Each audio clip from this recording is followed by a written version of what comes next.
My name's Mark Vaughan, and I work for the NHS at the moment. But my main hobby is historical reenacting. With 2025 comes the 340th anniversary of the Monmouth Rebellion, so I wanted to do something to celebrate that and actually give something back to hospice care as well. It's mainly about Dad and my memory of him. I remember him as a man of service. He served his country as well as serving his family. He did 22 years in the Navy, served in the Falklands War. And when he came out of the Navy, one of the main jobs he had was ambulance control. So he had jobs where there was a lot of stress, and he always provided for his family right up until his retirement. So I see him as a real hero, serving his country and his family, and always giving, never looking to take anything. So I really feel that when he went, there was a huge hole left in our family. It's a very small family. So having an organisation like hospice care, especially for mum to get advice from, to have shoulders to cry on, have staff coming in here and home equipment, having that help was just so essential.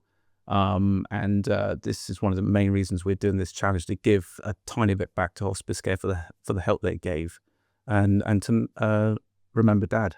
I remember my husband saying you get sort of a diagnosis and then it's a roller coaster and your head's not catching up with whatever's going on. And I think hospice care came in and it's just calm. And then they say, well, you need to do this, or can we do that? And it just takes all the stress away from me, really. So I can't thank them enough.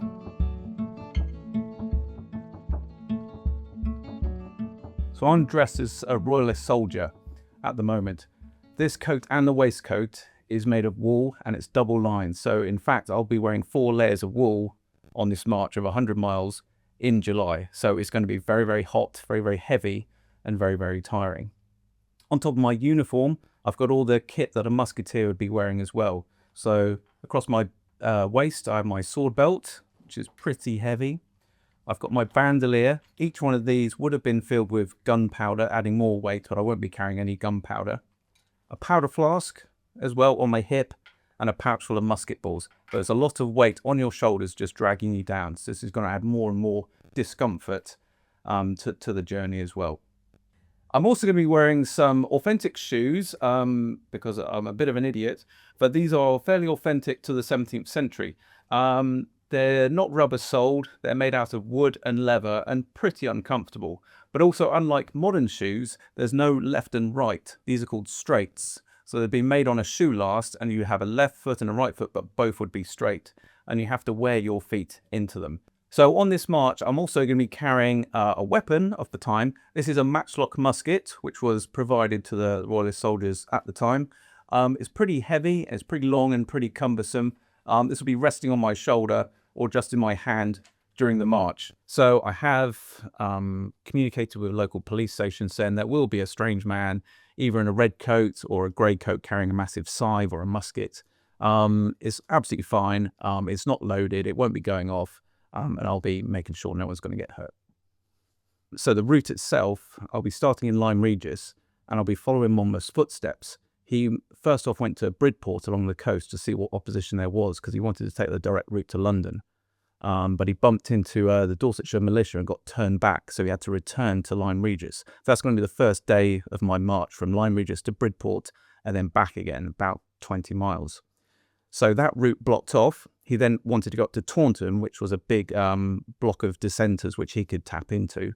So I'm going to go through Axminster, then Taunton, then Bridgwater, following his route. And then he wanted to get to Bristol. He got near to Bristol and then got turned back again. And eventually that went all the way back to Bridgwater, where he finally met his end at the Battle of Sedgemoor in 1685. My mum here, Glynis, she's kindly volunteered or been roped into helping as well. I think we're going to be doing at least one leg. One or two. One of the short legs. My daughter, Seren, she's fairly new to the reenactment hobby. She's been doing it for a couple of years now. She's going to be helping out as well. And my brother, who lives up in Gloucester. He's going to be joining me for the last leg, and we're going to be finishing the march with a we're going to be camping somewhere, a campfire, a couple of drinks to celebrate the end of the march. I think for my daughter, actually doing this in memory of my dad, her granddad, will mean an awful lot to Seren. When Seren came along, there was a real bond forged straight away between Dad and Seren, which seemed strange at the time, but it was a very, very strong bond.